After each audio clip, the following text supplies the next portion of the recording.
Je vous emmène aujourd'hui en balade du côté de l'avenue de Choisy, en plein cœur du quartier chinois. On vient surtout ici pour se restaurer. L'endroit regorge de restaurants, de cantines, de pâtisseries, où l'on peut pratiquement déguster toutes les spécialités des pays de l'Asie du Sud-Est. Des lieux colorés, vivants, avec parfois des surprises dans l'assiette. Et comme j'ai pour mission, pour devoir de vous emmener hors des sentiers battus, je vous ai trouvé une adresse dans une petite rue, un resto qui fait saliver l'un des plus grands chefs français. Et ça tombe bien, on y mange un de mes plats préférés. Vous me suivez? C'est pas très loin d'ici.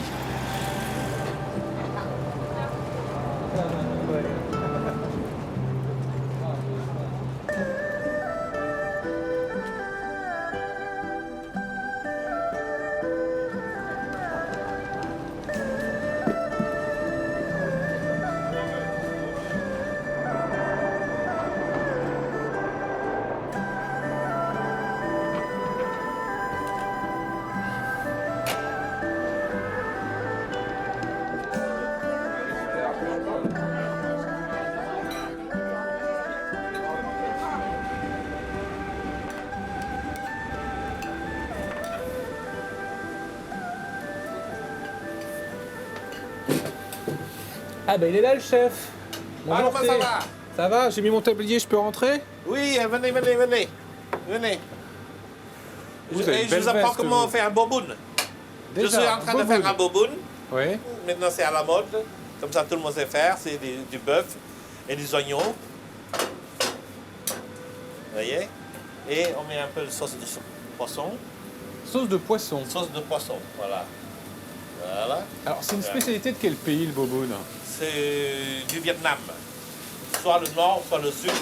Qu'est-ce qu'il y a comme ingrédients? Il y a de la viande, des oignons? Des oignons, des ciboulettes, des coriandres. Ouais. Voilà, et du gogaï, voilà. Voilà, il est presque bon. Et après, on met dans un bol, on met des salades, et des feuilles de menthe, et on met des vermicelles.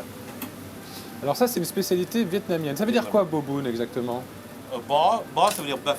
Bœuf? Bœuf, et le boum, c'est le vermicelle. Ah d'accord. Donc c'est bon. Donc normalement dans un boboon il y a toujours du bœuf. Il y a du bœuf, voilà, allez-y. Allez hop. Juste comme ça. Ouais. Et on tourne, on fait un... Voilà. Pas facile, mais on va Ouais. essayer. Comme les crêpes. Voilà.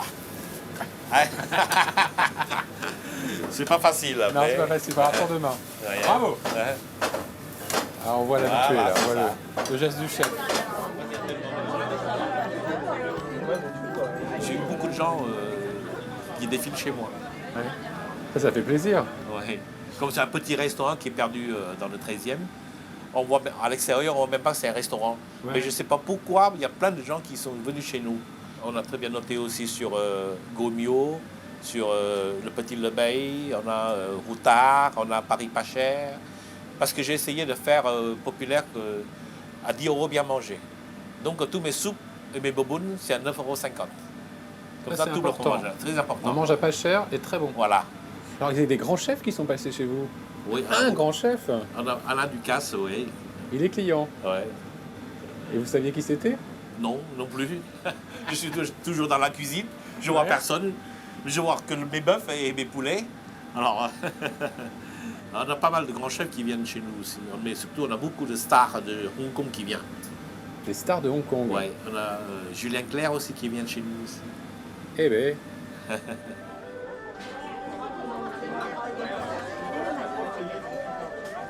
Comment vous avez appris à cuisiner, vous, Thé? Je suis venu en France pour faire des études, mais j'ai raté un peu mes études. Alors, j'ai fait la plonge. Et il y en a une dame vietnamienne qui m'a appris à faire la cuisine. Elle dit, faites la cuisine, vous allez voir que vous allez réussir. Et j'aime bien faire la cuisine, c'est ça qui est drôle. Ouais, j'aime beaucoup la cuisine. Qu'est-ce que vous aimez dans le Tout. fait de faire la cuisine? Ouais, j'aime bien manger parce que je suis très gourmand. Ouais. Je ne sais pas exactement pourquoi j'aime la cuisine, mais j'ai un don. Vraiment, j'ai un don. Dès que je regarde, je sais comment il est fait le plat. C'est-à-dire que quand vous allez manger un couscous, vous savez sais ce qu'il y a le faire. dedans, Ouais. vous savez comment c'est cuisiné. Oui. Par exemple, le tagine, tout ça, je fais des très bons couscous quand même. Vous pourriez ouvrir un restaurant de couscous aussi. Ah non, parce que c'est drôle. Par exemple, un Chinois qui fait un restaurant couscous, c'est sûr qu'il ne marche pas. Je sais pas. Vous êtes tout seul en cuisine? Non, on est 3. Et mes 2 cuisiniers sont des Cambodgiens. Donc il faut que je parle cambodgien aussi. Et vous parlez le cambodgien? Oui, je parle cambodgien, je parle vietnamien, et je parle 4 dialectes chinois. Waouh! Et je parle aussi le français et l'anglais. Et l'anglais. Voilà, et on met là, et hop, ça c'est le boboon. Vous mettez des nems? Ouais. Alors il y a d'autres qui mettent du nem et d'autres qui ne mettent pas du nem. Et là, on Alors, rajoute? ça c'est le ciboulette, le sauce ciboulette. Voilà. Et ça c'est le sauce échalote. D'accord. Voilà. Et c'est bon. Le On boboon met un il peu est bon. de cacahuètes aussi, non? Ouais, et c'est à l'extérieur qu'on met les cacahuètes. Bon, le goût de ce boboon? Oui. On va dans la salle de Dans restaurant? la salle, voilà. On va en profiter pour dire bonjour à votre femme. D'accord.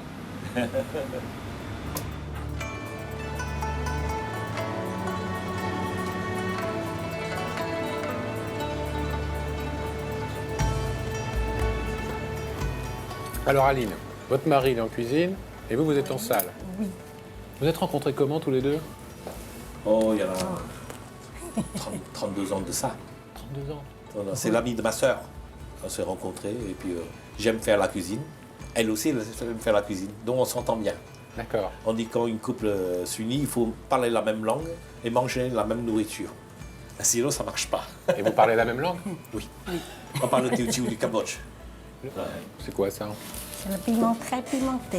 Ah, on va en mettre. Oui. Ouais, c'est très fort, attention, c'est Très très fort. fort. Ah, Ouais, c'est très un peu fort, de- mais c'est très bon. J'aime bien pimenter moi.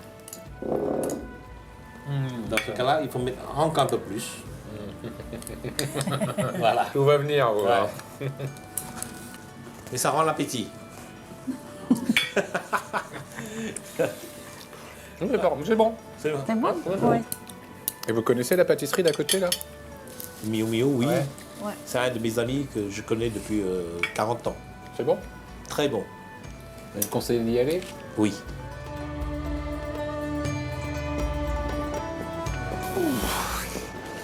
C'est bon, c'est copieux, mais il me reste quand même une petite place pour une petite douceur juste à côté. Miu Miu est une vraie surprise. Cette pâtisserie revisite les classiques français en y ajoutant Bonjour. une touche d'exotisme aux saveurs chinoises. Quand vous entrez ici, vous tombez nez à nez avec une ribambelle de douceur très colorée et croyez-moi, c'est difficile de faire un choix. J'ai envie de tout. Hello Chloé! Allez là! Chloé, la pâtissière en chef, m'a invité à mettre la main à la pâte, mais bon, j'ai encore beaucoup de choses à maîtriser. Chloé! Bonjour, ça y est, je suis prêt. Bonjour, allez-y. En tenue. Je vais faire quoi? Vous faites ça. Une, Ouais. deux, trois, quatre, quatre, cinq. cinq. Mais Alors. pas trop fort. Hein. Pas trop fort. Ouais. 1, 2, 3, 4. Là, c'est ma signature. Oui. C'est pas grave. C'est pas grave. désolé. C'est pas grave. On va recommencer. Et voilà. On va mettre au four.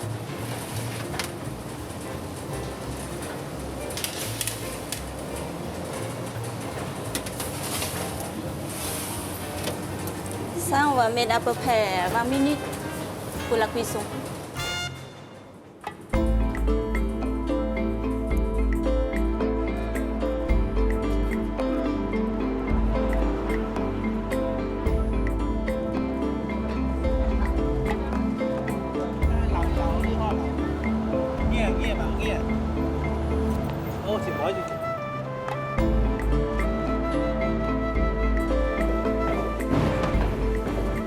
Je crois que c'est ici qu'on joue à un drôle de sport.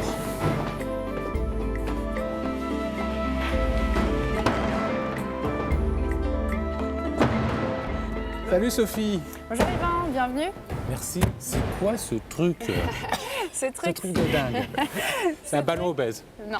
Non. Alors non, c'est pas un ballon obèse, c'est du kinball. Le kinball, c'est un sport canadien. Ça a été inventé en 86 par un éducateur sportif qui s'appelle Mario Demers. Il avait envie de redonner goût à l'activité physique et sportive. Et du coup, en fait, il a créé ce sport qui est assez unique, déjà par sa grosse balle, mais aussi par le fait qu'on joue à 3 équipes sur un même terrain. Le gros ballon, donc il fait 1,20 m de diamètre, il fait 800 grammes, vous verrez, il est super léger. Waouh, waouh. Ah oui, ça paraît très léger comme ça. C'est extrêmement léger. C'est quoi le principe? Le principe du kinball, donc c'est 3 équipes sur un même terrain qui sont représentées par 3 couleurs.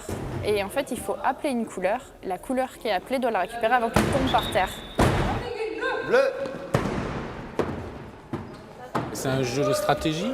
Un peu des deux. Il y a beaucoup de physique parce qu'on a 10 secondes pour la remettre en jeu, mais il y a aussi de la stratégie parce que l'idée c'est au dernier moment d'arriver à mettre la balle là où l'équipe qu'on appelle n'est pas. On peut jouer avec toutes les parties du corps? On lance avec la main, mais par contre on peut la rattraper avec n'importe quelle partie du corps. Non, vous êtes unique à Paris, c'est le seul club de Kingball En région parisien. parisienne, il y a 2 clubs, donc, dont celui de Paris, et il y en a un autre à Noisy-le-Grand. Il y a combien d'adhérents?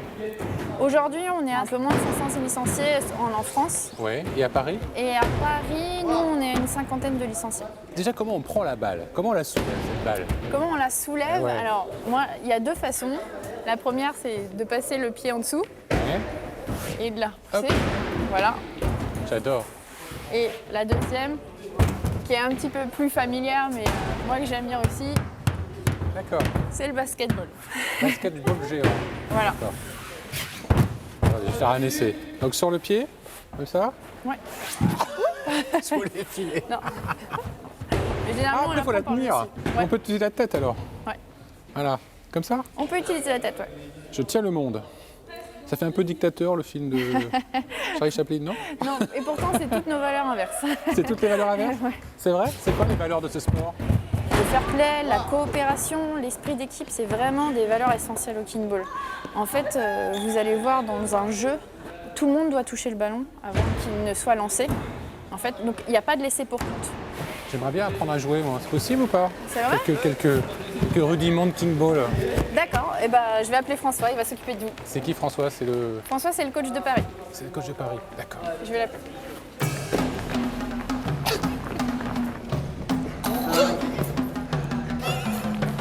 Mais c'est trop facile ça. Vous allez pour combien de temps? Le but du jeu pour l'équipe en attaque, c'est d'envoyer le ballon sur le terrain de façon à ce qu'il touche par terre. Et le but du jeu pour l'équipe en défense, c'est récupérer le ballon avant qu'il touche par terre. D'accord. Quand l'équipe en défense a le ballon, à son tour, elle passe en attaque et elle appelle une des 2 autres équipes, Ok. etc. D'accord. Avant d'attaquer, il faut que tu appelles la couleur. Tu prononces Omnikin et après Omnikin. la couleur. Omni King gris. Bleu. Bleu. Gris, bleu, Allez. noir, ce que tu veux. Omni King bleu. Et alors, après, tu vas tourner pour venir taper dans le ballon devant toi, donc ici. Et puis après, tu vas bien l'accompagner, d'accord? Ok. Tu essayes de taper au niveau de ta montre, là. Ok, d'accord. D'accord? Alors vas-y, prends un petit peu d'élan, appelle. Parce qu'il faut. Ouais, appelle avant, appelle. Alors, on va dire Omni King rouge. Ok. Pas très fort. Hein. Le kinball est une discipline sportive insolite, spectaculaire et très ludique.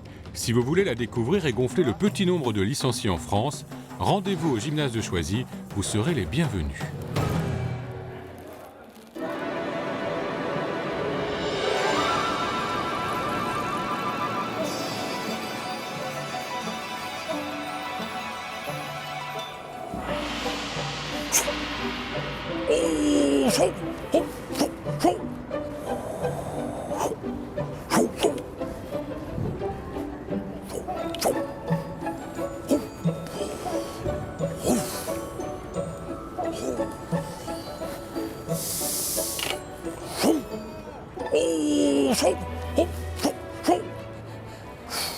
Frédéric. Bonjour. Frédéric. Oh, mais qu'est-ce que vous faites là encore? Vous voyez bien que je suis en plein tai chi, enfin. Oui, vous êtes mis à l'activité locale ici. Bah, local puis au grand air, regardez. Vous avez vu les tours derrière moi? Oui. Bah oui, alors voilà, c'est là qu'on a installé la communauté asiatique quand elle est arrivée à la fin des années 1970. On en accueille plus de 100 000 qui viennent, enfin pas ici évidemment, mais partout en France. Et puis à la suite de la guerre d'Indochine, puis de la guerre du Vietnam, eh bien quand les Américains sont partis, ben voilà, nombre de Laotiens, Cambodgiens et Vietnamiens ont quitté leur nation, chassés par les pouvoirs. Et alors des gens qui partent à bord de bateaux, de coques de noix, ce qu'on a appelé les boat people, mais ils arrivent en France et ils choisissent la France parce qu'ils sont francophones. Et quand on dit que c'est la communauté chinoise, c'est pas exactement exact. Hein. Il y a Vous avez plusieurs raison. communautés. Vous avez raison. Alors il y a à la fois des Vietnamiens, il y a des Cambodgiens, des Laotiens, mais c'est vrai que les Chinois sont aussi très présents, notamment dans cette partie du 13e arrondissement. avant l'arrivée de la communauté asiatique, c'était très ouvrier ici. Ah ben oui. Alors ici même, il y avait une usine à gaz et puis il y avait aussi des usines automobiles. Panhard et Levasseur. Ah, les fameuses Panhard. Ah oui, mais alors, vous vous rendez compte, c'est la première usine de voitures à pétrole. C'était juste derrière nous. À Place des Tours. Voilà, là. absolument. En 1891. Donc avec des centaines d'ouvriers. Et puis il y avait Béguin C aussi qui était installé ici. Sucre. Le sucre, oui, tout à fait. Donc Monsieur Béguin, Monsieur C qui ont uni leurs efforts et ils ont commencé à s'installer ici au milieu du 19e siècle. C'était vraiment des ouvriers jusqu'au bord de la Seine qui coule un petit peu plus bas. Et il y a un drôle de bâtiment juste en face de nous. Ah ben ça c'est une fondation, la fondation George Eastman. Ça vous dit quelque chose? Clic-clac Kodak. Oui, Kodak. Alors, c'est lui l'inventeur. De la pellicule, c'est ça? La pellicule à l'intérieur d'un appareil. C'est-à-dire c'était une révolution à la fin du 19e siècle. Vous preniez un appareil, vous faisiez des photos, et puis pour le développement, vous envoyiez l'appareil à l'usine, on vous développait les photos et on vous renvoyait l'appareil avec une nouvelle pellicule à l'intérieur. Et pourquoi il y a une fondation George Eastman ici? Ah ben, alors en fait, il a donné la plupart de sa fortune peu avant de disparaître dans les années 30. Il avait donné en grande partie aux États-Unis et il y a une partie qui est arrivée ici pour l'hygiène dentaire des plus démunis. C'était une belle idée. Et toujours là qu'on peut encore se faire soigner les dents. Alors absolument, tout à fait. Et pour les enfants, je crois. Alors voilà, c'est réservé principalement aux enfants. Je rajouterais juste que Oui. George Eastman s'est suicidé en 1930 en disant « J'ai accompli ma vie, je n'ai plus rien à faire, je m'en Wow. vais ». Incroyable, hein? Oui, Quel incroyable. message. Oui. Bon alors ici, il y a un quartier évidemment tout à découvrir, mais si vous voulez en savoir plus, que je vous sens très intéressé, il faut aller voir cette librairie un petit peu plus loin, la librairie Jonas. Et là, on vous dira tout. Bon, bah, je vous laisse. Vous Oui. continuez à refaire du. Bah, j'aimerais bien, tai oui, chi. si je peux être un peu tranquille, ça Ça m'arrangerait. vous dérange là, non? Allez, Ah, vous l'avez échappé belle. clic-clac. Dites donc, vous êtes ami avec le producteur, vous, non? Pourquoi vous êtes dans cette émission? Normalement, on prend des gens de talent. Ah! Ça y est, il est parti. Je peux y aller.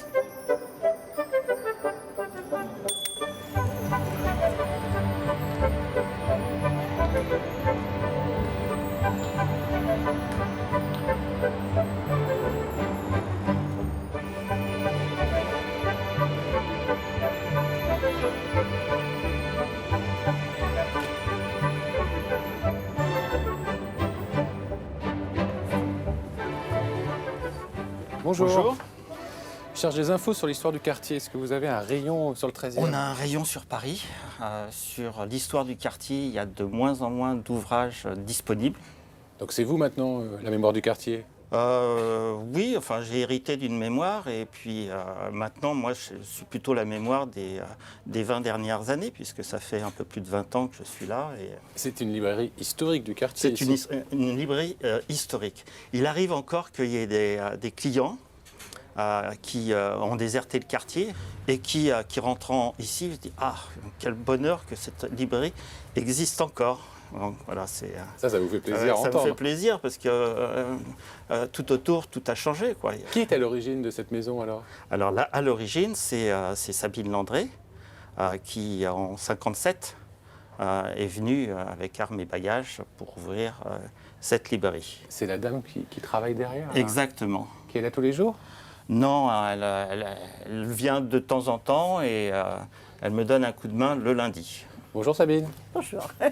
Alors c'est donc vous qui avez créé l'endroit? Oui, en 1957. C'était l'idée d'ouvrir un lieu de vie, en fait. C'était un projet militant tout de même au départ. Le 13e était un quartier très populaire. Donc c'est pour ça d'ailleurs Jonas, on nous appelait Jonas comme le prophète. C'était une idée de venir s'implanter dans un endroit où on pensait que les gens n'achetaient pas encore de livres. Mais à cette époque-là, on était autant disquaires que libraires. Voilà. Et donc, le disque, ça marchait pas mal. Donc vous vouliez apporter la culture dans un quartier très ouvrier. Avec un gros mot comme ça. Ils ont mis du temps, les gens, à franchir la porte et à rentrer chez vous? Grâce au disque, ils n'ont pas mis trop longtemps. Parce que le disque ça fonctionnait très bien. Et vous vendiez quoi à l'époque comme disque? Oh, ben nous, on était fous de Brassens, de Ferré, de Brel. On était beaucoup dans la chanson française et puis dans le classique aussi. C'était comment autour de vous ici, là, quand vous êtes arrivé en 57? C'était très populaire, oui, vraiment. Ici, déjà, c'était une ancienne... les produits d'Alsace. Et la dame qui nous a vendu, elle était très triste qu'on fasse plus de choucroute et Il disait, vous pourriez vendre la choucroute dans les petites fenêtres. Bah oui, librairie Oui. choucroute, ça c'est un concept. Pourquoi pas? Ça n'a pas encore été inventé, non? Je crois pas, non. Et comment ça se passe avec les communautés asiatiques? Ils viennent vous voir? Il y a maintenant des jeunes qui ont perdu leur langue maternelle et qui viennent, ne serait-ce que pour redécouvrir ou découvrir ou parce qu'ils s'intéressent à ce qu'a été leur culture d'origine. Ça c'est super. Ouais, c'est formidable. Qu'est-ce que c'est que ça? Ah, c'est le livre d'or de la librairie. Et c'est beaucoup des messages de sympathie, des messages de... De Puis il y a remerciements. des superbes dessins aussi. Il y a Jean Ferrat qui a écrit. Voilà, alors celle-là, là. oui, elle est belle. Ah, celle-là vous plaît là.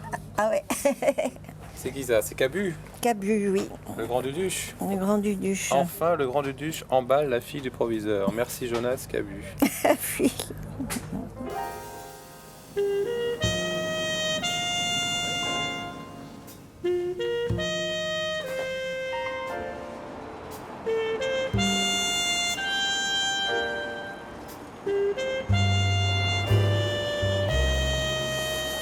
Après la librairie Jonas, un lieu hors du temps, je vous emmène dans la même veine, à l'âge d'or. Vous me suivez?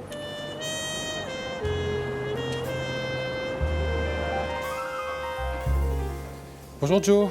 Bonjour, J'ai bien un petit café pour me réchauffer parce qu'il fait pas chaud dehors. bien sûr. Petit café s'il te plaît, Macan. Alors, toi t'es le gérant de l'âge d'or. C'est un peu un ovni ici, hein, l'âge d'or. C'est un petit bar un peu sympathique, ouais, du quartier, un quartier asiatique où on essaye de se différencier des autres. Et comment ça vous différenciez? Entre autres par la déco, la convivialité du lieu. Un petit bar un peu comme si on était chez soi. On a un étage aussi où on peut accueillir des salles de concerts, on fait de la danse, on fait du culturel, des expos. Donc on a voilà, un resto en bas, une petite salle là-haut où on peut organiser plein de choses. Et une galerie de street art à l'extérieur, il y a des graphes là. Exactement. Qui c'est qui a fait la pieuvre? Il s'appelle Kraken, c'est un petit jeune du 13e qu'on a connu il n'y a pas longtemps. Et c'est lui qui a fait ça. Et qui c'est qui a fait les décos? La déco, c'est le patron qui aime bien un peu chiner dans tous les endroits, un peu partout en France. Donc il aime bien tout ce qui est formica, un peu être à l'ancienne. Joe, est-ce que tu connais la danse du lion? Je connais un petit peu la danse du lion. Pourquoi? T'es du quartier? Ouais, j'ai un peu grandi dans le quartier, j'ai un ami qui habitait pas loin, donc j'ai fait beaucoup de défilés du Nouvel An chinois, entre autres, donc j'ai eu l'occasion d'en voir pas mal se dérouler dans les rues. Ce que tu sais pas, Joe, c'est qu'on va faire une démonstration de danse du lion juste en face de ton café. Ah bon? Tout à l'heure. Parfait, Et ben voilà. voilà.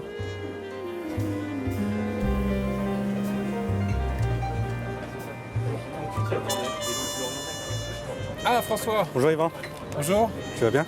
T'as vu? Je comprends rien du tout. Et toi, tu sais lire? Un petit peu. C'est quoi? C'est C'est du mandarin, du mandarin. c'est ça. C'est ta langue officielle? Non, moi je parle cantonais. Tu parles le cantonais? Je parle cantonais et un petit peu le mandarin. La fameuse danse du lion et du dragon. C'est uniquement pour des événements, des fêtes chinoises qu'on danse cette danse. Uniquement oui, parce que ça apporte chance, bonheur et chasser les mauvais esprits aussi. En dehors du Nouvel An, on a aussi des représentations pour des carnavals, des mariages, des ouvertures de boutiques, de restaurants. Et comment t'es devenu un adepte de cette danse, toi? Alors c'est quand j'étais plus jeune, à 9 ans, j'ai commencé à 9 ans, ma mère connaissait mon maître actuel. Parce que comme c'est un art martial et un sport, Ah, c'est un art martial. c'est un art martial, oui. Parce que les positions du lion sont faites à base de kung-fu. Des positions du kung-fu. Donc c'est extrêmement physique comme danse. C'est très physique, oui. On s'entraîne tout le long de l'année, juste pour la partie du Nouvel An chinois, on va dire. Qu'est-ce que ça raconte comme histoire? En fait, quand vous allez voir nos représentations, vous avez souvent des clémentines qui représentent la fortune et la salade qui représente le bonheur, qui est accrochée en hauteur ou au sol. Et ensuite, le lion fait tout un parcours avec des acrobaties pour aller chercher la salade ou les clémentines. Et toi alors, tu danses encore? Je danse encore un peu moins. Comme on a beaucoup de jeunes, je laisse la place aux jeunes. Et alors toi, tu faisais la tête ou Je faisais les deux. tu faisais les deux? Les deux, ouais. Et qu'est-ce que tu préfères comme La tête. la tête? Tête de lion, ouais. Si on peut ouvrir la gueule, on peut, On peut ouvrir la bouger bouche, les oreilles. bouger les oreilles, les yeux, Et tout ça, il faut coordonner tout ça avec, avec la son queue. partenaire. C'est ça. Et la musique aussi. Et la musique. Et qu'est-ce que ça t'a apporté, toi, de danser cette danse? Si ça m'a apporté, ça m'a apporté. Ça m'a apporté. De la joie, visiblement. Bah, ça Oui, fait oui, oui, sourire. parce que c'est une passion.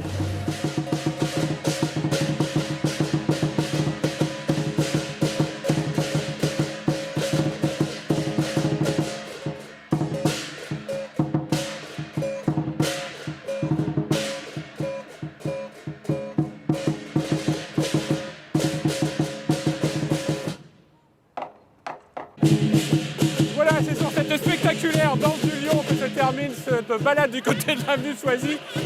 J'espère qu'il va rester mon bras.